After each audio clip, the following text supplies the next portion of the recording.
Hey YouTubers, it's Brian Big Boy 1000 again, back at you for part 6 of my AR-15 build from scratch. Just kind of going to go over some things that I just got in the mail. I'm very close to completing my rifle. All I need really is a muzzle brake. I could spend the $8 on an A2 flash hider, but I'm trying to save up and try to get the Spikes Dynacomp, give it a shot and see if I like it. I still may buy an A2 just for a backup because they're only like $8, but that's all I need to finish my build now, other than 2 or 3 little trinkets that I want to put on the gun, like I want to get a set of K&S precision anti-rotation pins. I want to get the Magpul bad lever. I want to get a sling, a flashlight and a flashlight mount. And then I want to get a EOTech to put on the top of it. That, or I might get a Vortex. Haven't made my mind up yet, but those are the things that I need. But as far as completing the rifle, being able to go shoot it, all I need is a muzzle device. So kind of go over what I got here with you, show you what I got, and kind of just talk about my build, and leave any comments below if you see something you like, or any comments of where I got the stuff, and I'll leave a list of how much I paid for the items that I did get. So let me show you. Let's see, in the mail I just got 2 more pmags, OD Green. They do not come with the little dust cover anymore. You have to buy that separately, so kind of disappointed in that, but just glad that they had OD Green again. Limits 2 on colors. I bought these from Midway USA. Flat dark earth, foliage, and OD is limited to. The black ones, there's no limit because there's plenty of those, because they started flooding the market with them. So picked these up, not price gouging. They were $12.30 each. I mean, you go to the local stores in town, if they have any PMags, they're $20-30 bucks. So got 2 of those in the mail, so that gives me 4 altogether. What else did I get? I got the Bravo Company Mod 3 large charging handle. I had this in my last build. I had a DPMS Oracle. Wish I took some videos of it, but I never did. But I had this in there and really liked the large myself. So that's the large. What's that say? Mod 3. So like that. Also Midway USA. I think this was like $44.95. So took advantage of that, and it is the Gen 2. What else did I get? Got this Midwest Industries free float handguard, 15 inches. Took a long time to make my mind up what I wanted to do for a handguard. Last rifle I had a OD Green Magpul Moe handguard, and it was a carbine linked. I liked it, but this is a mid-length system, and the barrel's not drilled out for an A2 style front post gas block, so I didn't know anybody in town that could really do that, so I figured I'd put a low pro gas block on it with the set screws or a clamp on one and go free float this time. And I was looking around and really wanted to go with a Troy VTAC. Really like Troy, but they were kind of on the expensive side for what you're getting, a piece of aluminum. And then after you bought the VTAC, you had to buy a standard. I'd have to buy a standard barrel nut, because that's what the Troy Industries VTAC uses, and so that just meant more money. I'd have to buy a standard barrel nut, and then I would have to buy the front, the wrench to put the barrel nut on, and that was just even more money. So then I started looking at like the Seekins and the Noveske key mods, and kind of liked them, and they were a little bit on the pricey side too. But I really liked them, but I didn't like them. So I was kind of tossed up, and then on my last gun I used Midwest Industry flip-up sights, so I just went to their site and started looking around and seen this one. I really liked it, and started watching videos on YouTube of it, and it just seems real slim, real lightweight. It's only a little over 10 ounces, and it comes with 3 Picatinny rails. 1 has a QD attachment, that's inside these bags in here, and then it has the barrel nut, which is it's in here. I just got to slip it out, but there's the barrel nut, and it also comes with the tool to put the barrel nut on. So you know, that was a good price, $189.99, Midway USA. You know, you get the tool, the barrel nut, everything you need. So I didn't have to buy anything, so I went ahead and went with it, and I really like the way I can grab it and put that isosceles grip on there, you know, and I've got long arms, so I'm going to be able to really reach out there and grab that. And then this other piece kind of was a long story, but I ordered one of these Spikes Tactical low profile glass blocks off of eBay for $38.50 with free shipping. The mail lost it, ended up finding it like a week later. I received it, went to put my gas tube in there, and the gas tube stopped right before the roll pin, so it wasn't drilled out all the way. So I was a little upsetting, you know, being a Spikes Tactical, and that's what I chose to buy most of their parts because I really like them and they're local. And so I contacted the person on eBay, you know, and they said send it back and we'll refund your money, no problem, and or exchange it. And she says after our mechanic looks at it, and I said, mechanic? You mean, you know, a gunsmith or an armorer? And she says, no, our mechanic. So I got a little upsetting with that, thinking mechanic. So I Google Earthed their address and to see what their building looked like, and it was a little rundown gas station in like a bad part of town. So when I sent it back, I just opted to get my money back, and before I sent it to them, I figured I would call Spikes Tactical because it said it had a lifetime warranty with them. So I gave him a phone call, talked to a guy named John, told him my situation. He said he's seen 2 or 3 of them like that before. I says, can I mail it to you and you swap it out for me?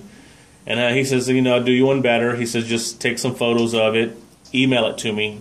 And so I did that, and then I got an email back from a lady named Paige that works there and told me that, you know, they would be sending me one out, and I didn't have to send them mine. So I thought that was awesome. So they sent it out to me. I received it. This is the one directly from Spikes. It took like 2 days because, like I said, I live like an hour and a half away.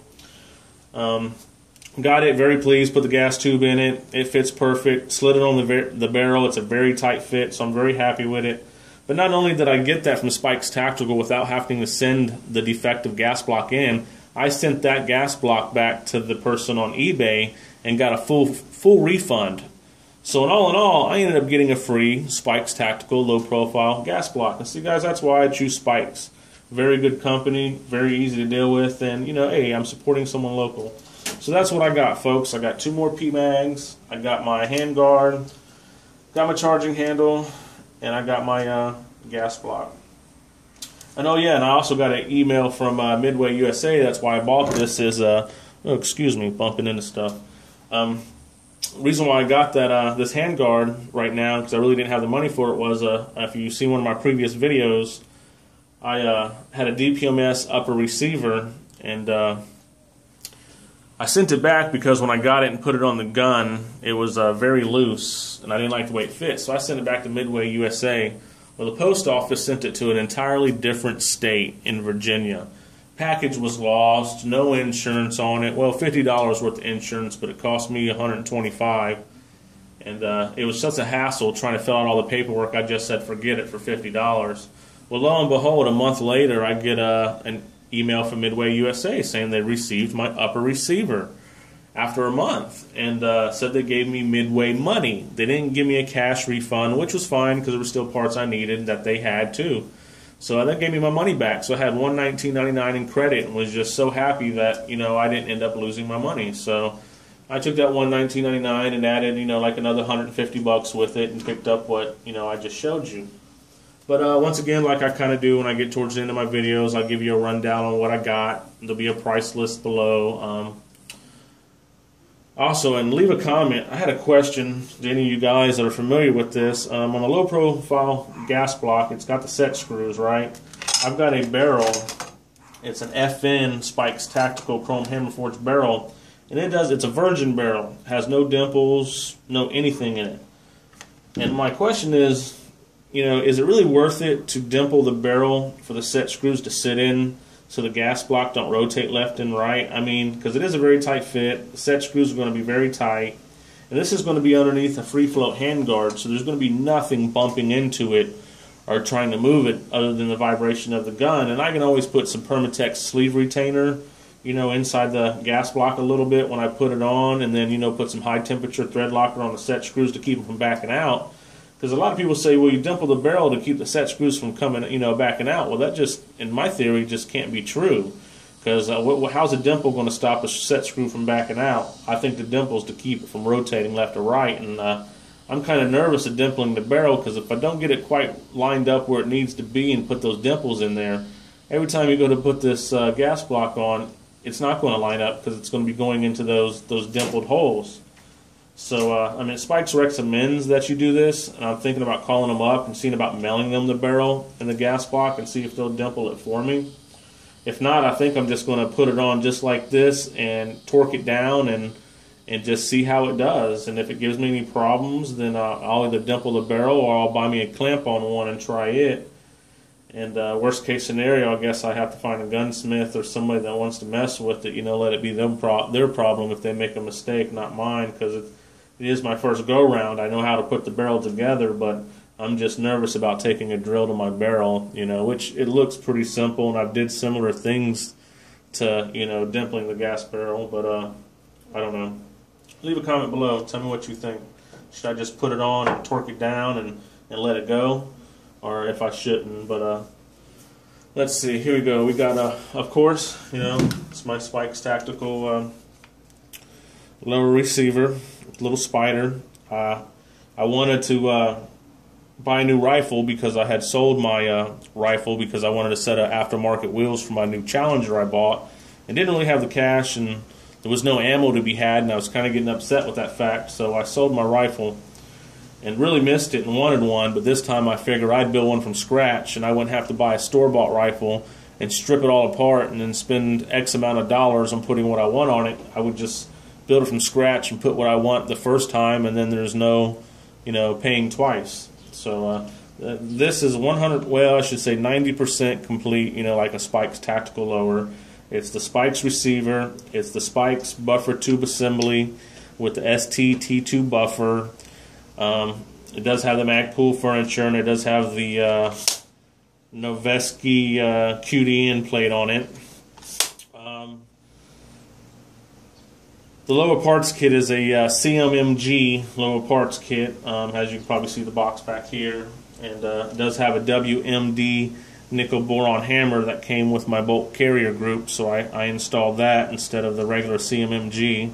So the lower is 100% complete as far as it's done, though I want to put the bad lever and some K&S pins, and I'm done with the lower other than a swing. So got that. Got an Aero Precision upper receiver. It fits a little loose on there, but I found a Demon Tactical quick pin that solves that problem. I'm going to use this for now and go ahead and build the rifle and get it together and shoot it and everything, and then whenever Spikes Tactical stuff starts coming on the market a little bit more, I'm going to get one of their uppers to match my lower, I think. That, or I might get a Voltor upper, but probably a Spikes, but this is going to have to do for now. Got that, got the pmags, got the charging handle, got the hand guard, Midwest Industries, Bravo Company. This is an FN Spikes Tactical Chrome Hammer Forged 1-in-7 twist, chrome lined M4 feed ramp, 16-inch. It's going to be a good barrel. Got the Spikes Tactical low profile gas block. Got the WMD Nitro Met gas tube, in the color black. Used the CMMG lower parts kit. Got the Magpul OD Green M-Bus flip up Gen 2s. I had to get a Wheeler Delta Series upper vise block. Got a little Tapco rear buttstock wrench. Little lower vise block off eBay. I got the AFG2 OD Green. Don't know if I'm going to use this or not, or if I'm going to use the ones that Midwest Industries offers some that has like a little hand stop, and it's got side guards, because this thing does get pretty hot if you shoot a lot of rounds through it. So they have like a little 3-strip hand guard, one for each side and one for the bottom. The bottom has a little hand stop, and you can get it in OD Green. So I thought about go ahead and order that from them if I don't really like the way this fits on there. I'm just, I'm not sure, but it seems to fit pretty good, and I do like the way it fits. So I'll probably keep it. Just buy a couple of those little small pieces to cover the sides here, so I am not burning my hand. But that's kind of what it is. What else we got? We got the WMD GUNS nickel boron bolt carrier group. That's pretty awesome. But yeah, I could go ahead and put it together now, guys. If I had some 33MS Aero shell mil-spec grease, you know, for the barrel nut, I'd go ahead and put my gun together, because I can always screw my muzzle device on, you know, when it comes in. But I gotta wait and order some grease, so I'm gonna do that in the muzzle device at the same time, get the gun together, and leave comments below too, also about head spacing these guns. I've been on a lot of forums and looking around about head spacing. A lot of people do it, a lot of people don't. I'm sure it's better to do it than not do it, of course, you know, it just makes sense. But I mean, what are the chances? I got a Spikes Tactical, you know, FN barrel, which is, you know, a good reputable, you know, company. And I have WMD GUNS, and I haven't really heard of them, but from what I understand, they're a very good reputable company. If I'm not mistaken, they make bolt carrier groups for a lot of other companies, and I want to say Spikes, but I could be wrong. And I think, you know, those being brand new, I should have no issues. And on their video, they're shooting an AR-15 with a regular phosphate black bolt carrier group out in like the desert somewhere. And they pull that black phosphate bolt carrier group out, throw it to the side. They drop this right in the gun. So now they're changing the bolt carrier group. They should check headspace, but they did not check headspace. They put it right in, closed the gun, and started firing it. So that just kind of, you know, if headspace is off, there's nothing you can do about it anyway, except for try and buy in different bolts and test them with the barrel, and then send the barrel and the bolt carrier group back to the manufacturers maybe, and let them take a look at it. But there's nothing you can really do about bad head spacing. So I'm not positive if I'm going to check or not. I might just go to the range and say a prayer and do it all cartoon style and put a string on the trigger and just kind of hope for the best, you know, and shoot it. But that's what I got, guys. You see what I got, and was only going to build an $800 rifle. You believe that? That's all I planned on buying. But once I got started and seen the options and the things available and things I needed and, you know, all that good stuff, I'm way past that already, I tell you. So like the video, please. I'll get back with you with part 7. Hopefully by then I'll have some more parts in, or I'll have my rifle together, one of the two. So this is Brian Big Boy 1000 saying see you later.